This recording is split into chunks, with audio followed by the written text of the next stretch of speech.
सभी भाइयों का हार्दिक स्वागत अभिनंदन है। आज तीसरे पाठ में तंतु से वस्त्र तक में अंतिम है वस्त्र सामग्री का इतिहास क्या है। आपने सुना होगा कि प्राचीन काल में जब सृष्टि की रचना हुई थी उस समय लोगों के पास में पहनने के लिए वस्त्र नहीं थे, तो वो किस प्रकार अपने शरीर के तन को ढकते थे। तो अपने विचार आता है कि लोग पहले पेड़ों की जो छाल है या पेड़ों की पत्तियां हैं, बड़ी बड़ी पत्तियों से या जंतुओं का के चर्म से यानी उसके खाल से और अपने शरीर को ढकते थे। और धीरे धीरे कालांतर में यानी जैसे जैसे लोग समझना शुरू हुए तो उसके बाद में जो पेड़ पौधे होते हैं उनकी लताएं, उनकी डालियां, उनसे और बड़ी बड़ी जो पत्तियां हैं उन पत्तियों को लपेट करके और अपने शरीर को ढकते थे। इस प्रकार इन्हें से छोटी छोटी लताओं से टोकरियां बनाने का काम शुरू हुआ। टोकरियों से भी लोगों को समझ में आया कि पेड़ हमारे बहुत उपयोगी है, काम में आने वाले हैं, ये पादप है, इनसे तंतु प्राप्त किया जा सकता है।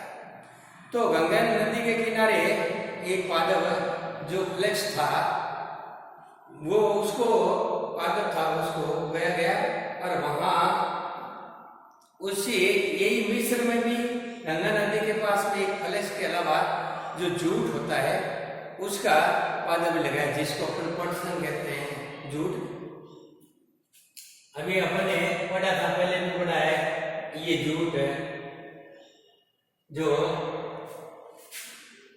रुई, रेशम, जूट, पटसन, ये अपन ने पहले पढ़ा था और उसका पादप लगाया था।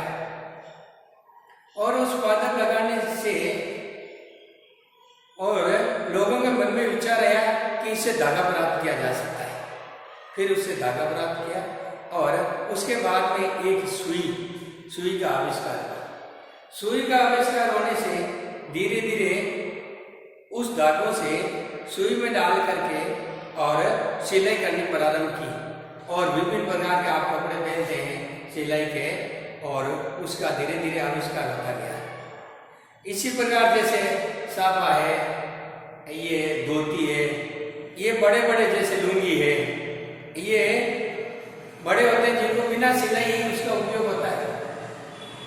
और आजकल आप देखते हो जिस प्रकार भोजन करते हैं तो भिन्न प्रकार का भोजन लोग करते हैं, उसी प्रकार भिन्न प्रकार के कपड़े भी पहने शुरू कर दिए हैं। इस प्रकार ये वस्त्र सामग्री का इतिहास समाप्त होता है। इस प्रकार ये इतिहास बनता है। अब ये पाठ आपका पूरा हुआ। इसके बाद में है प्रश्न उत्तर। प्रश्न नंबर 1, निम्नलिखित तंतुओं को प्राकृतिक तथा संश्लेषित में वर्गीकृत करना है। अलग अलग दो पार्ट्स में करना है। पहले लिख लीजिए प्राकृतिक रेशे, फिर संश्लेषित रेशे। अब आपने देखा है कि जैसे ऊन है, ऊन आपको भी पता है भेड़ से प्राप्त होती है, ये सबको पता है। रुई आपको भी पता है कपास से प्राप्त होती है। रेशम, ये रेशम कीट से प्राप्त होता है। पटसन जो जूट होता है से प्राप्त जूट होता है, वो पटसन होता है।